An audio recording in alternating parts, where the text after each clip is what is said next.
Баршаңызға қайырлы күн. Бүгін сіздермен етсіз дайындалатын котлеттің рецебімен бөлісетін боламын. Ең алдымен жасымықты жақсылап жуып аламыз, суымыз тазарғанша. Ыдысымызға орналастырып, газге қойып, үстіне бөлме температурасындағы суын құйып, тұзын салып, қайнатып алатын боламыз. Бір қайнағаннан кейін осындай көпіршік шығады, ол көпіршігін алып тастаймыз да, тағы бір араластырып, қайнатып аламыз. Жуамызды майдалап турап, майға қуырып алатын боламыз. Бір данасы жеткілікті болады.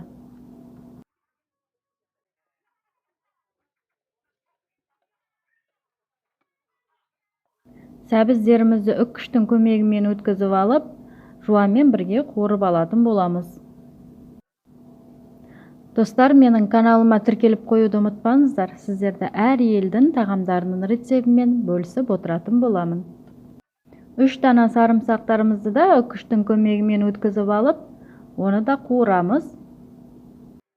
Жасымық бұршақтары клетчаткаға мол болғандықтан ас қорыту жүйесіне көмектесіп, асқазан шек жолдарын ауруларын алдын алады. Видеода көріп тұрғандарыңыздай бір қасық томат пастасын салып, тағы да қуырып алатын боламыз. Осымен біздің котлетімізге құрамы дайын болды. Енді оның барлығын ет тартқыштың көмегінен өткізіп аламыз.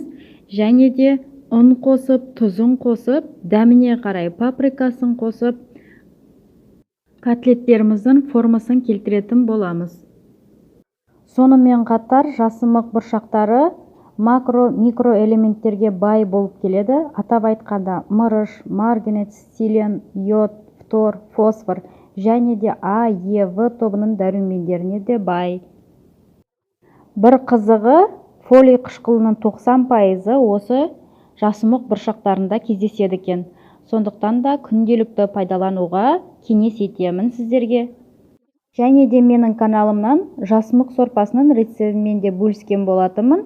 Көрсеңіздер болады. Енді котлеттерімізді 180 градуста 35-40 минуттың шамасында пісіріп алатын боламыз. Осымен біздің бүгінгі жасымық котлеттеріміз дайын болды. Ас болсын баршаңызға.